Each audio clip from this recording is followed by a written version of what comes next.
Yeah. Hey, how's everybody doing? So that solo I just played was something I just kind of made up today while I was jamming. And the reason I did it was when I was in New Orleans, I heard this guy play, and his whole first 12 bar solo was all in the lower register of his guitar. And it sounded so cool because he started in the lower register and then he moved up. And, you know, I know myself personally, when I go to play a solo and improvise, I hardly ever thinking about playing down in the lower register. I always play in the middle or up on, work my way up to the higher register. So I thought, you know what? I'm gonna put together a solo playing all down in the lower register, and I'm gonna start trying to use that more in my playing. And you almost had to be there to hear this guy. It was a really nice solo, but it was just so cool. But he was playing a lot of you know standard blues licks just in the lower register.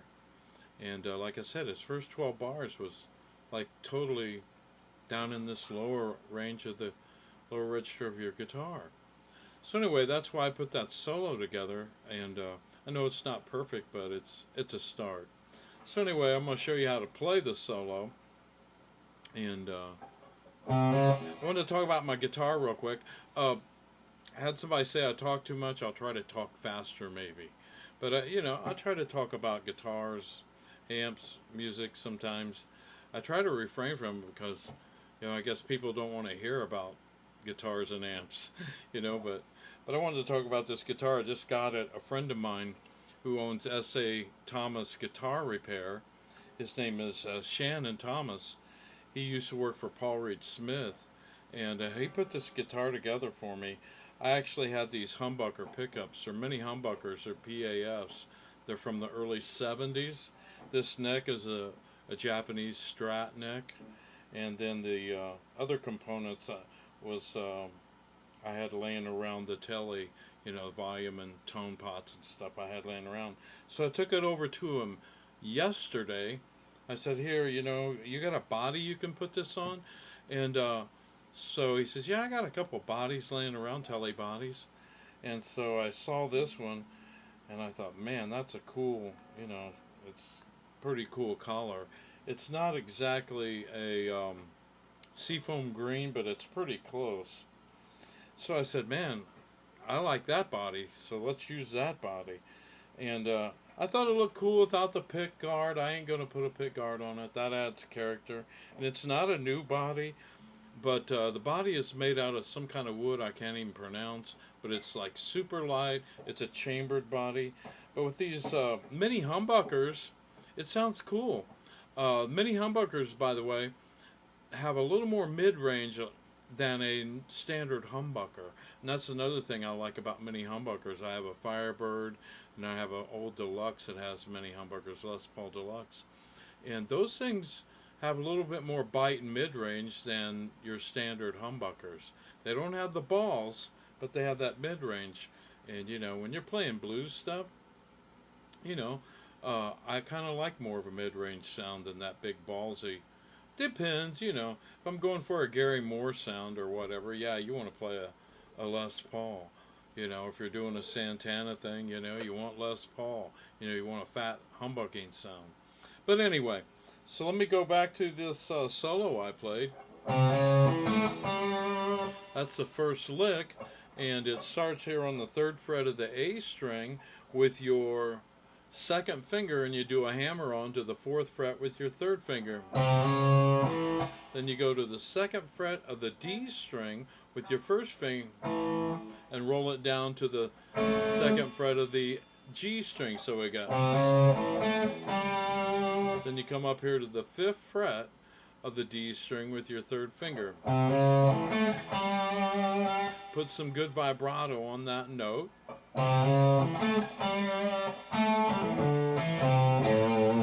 Then you do this. Start here on the 2nd fret of the G string with your 1st finger. Then you do a pull off from the 5th to the 2nd fret on the D string. Then you go to the 5th fret of the A string with your 4th finger. Back to the 2nd fret of the D string with your 1st finger. So we got. Then you go to the 3rd fret of the A string with your 2nd finger. Then you end here on the 5th fret of the low E string with your 3rd finger. So we got.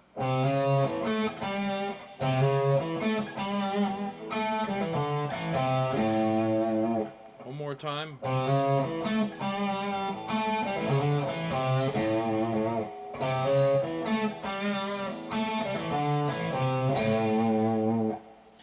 Let me play that much with the track.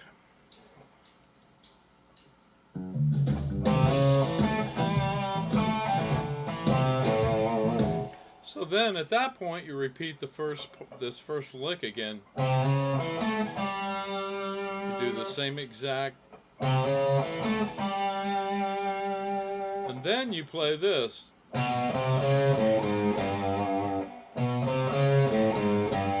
That's played starting on the 2nd fret of the A string, 1st finger, 3rd fret, 2nd finger, 4th fret, 3rd finger.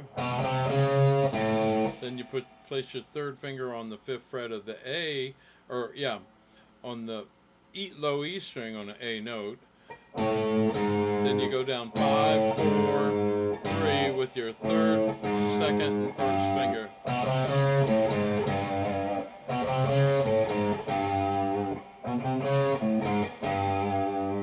So let me play up to that point with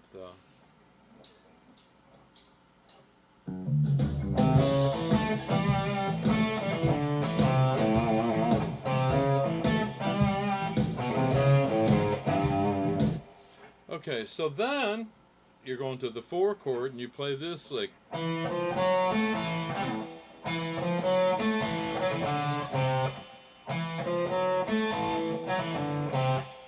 So this is start here on the 2nd fret of the D string with your 1st finger and chromatically go up 2, 3, and 4 with your 1st, 2nd, and 3rd finger.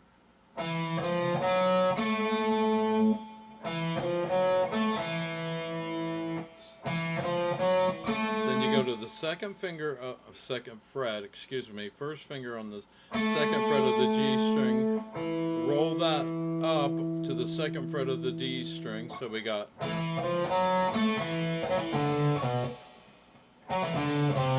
Then you do a pull off from the 4th to the 2nd fret with your 3rd and 1st finger on the D string. Then you go to the 5th fret of the A string with your 4th finger to the 3rd fret of the A string with your 2nd finger. So we got.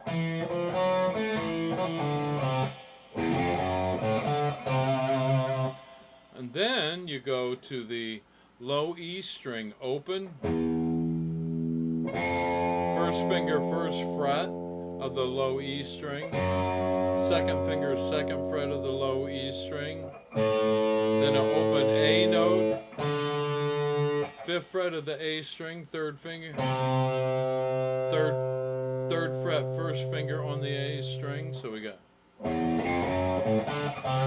So then you go here and slide to the 5th fret with your 1st finger on the B string from the 3rd to the 5th fret. Then you do a pull off from the 8th to the 5th fret on the B string with your 4th and 1st finger to the 7th fret of the G string with your 3rd finger. Then back to the 5th fret of the B string, 1st finger, roll it up to the 5th fret of the G string, so we got.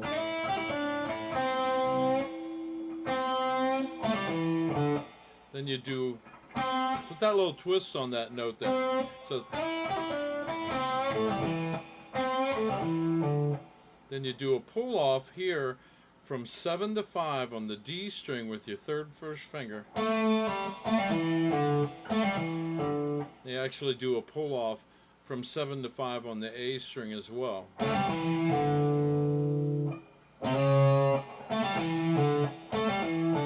So that goes.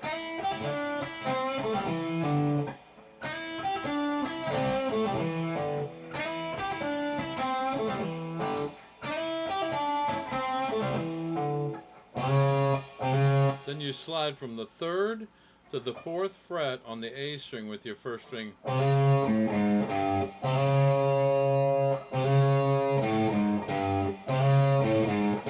Then you go down from the 5th,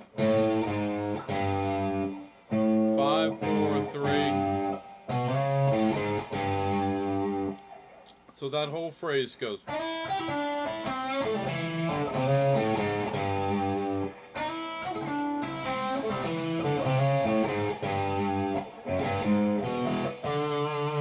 Then when it goes to the E chord, you play this lick. That starts here on the 2nd fret of the low E string with your first finger. You chromatically go up 2, 3, 4. Then you take your first finger on the 2nd fret of the A string and roll it down to the 2nd fret of the D string. Then you play on the 5th fret of the A string with your 3rd finger.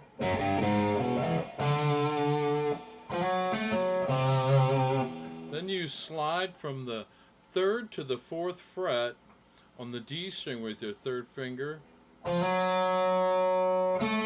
the 2nd fret of the G string, back to the 4th fret of the D string, 3rd finger, to the 3rd fret of the A string with your 2nd finger. So that goes.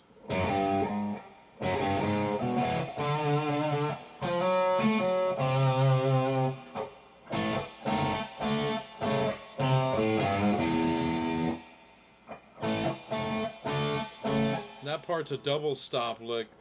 And your 4th finger's on the 7th fret of the D string. Your 3rd finger's on the 7th fret of the A string. Then you play on the your first finger, or excuse me, your 4th finger stays on the 7th fret of the D string. These four notes. Then your 2nd finger's on the 6th fret of the A string. Your first finger's on the 5th fret of the A string. Move it down to the 4th fret of the A string. So that's.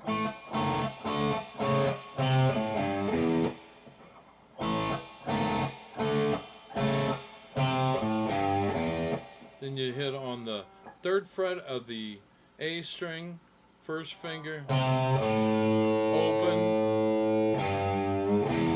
3rd fret of the low E string, first finger, open.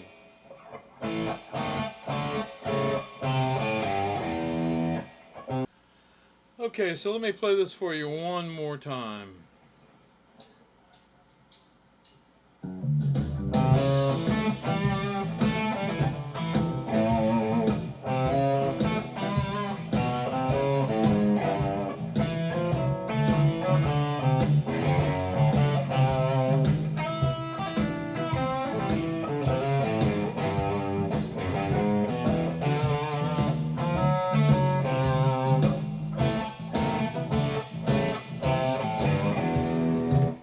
Alright, so there you have it. Hey, work on it if you like it. Use it. If you like what I'm doing here, hit the like button, hit the subscribe button, hit the bell, and you know, just work hard. I know I'm working hard at trying to get myself better. But again, if you like what I'm doing, hit the subscribe button. And y'all have a blessed evening, and thanks for watching. Appreciate it.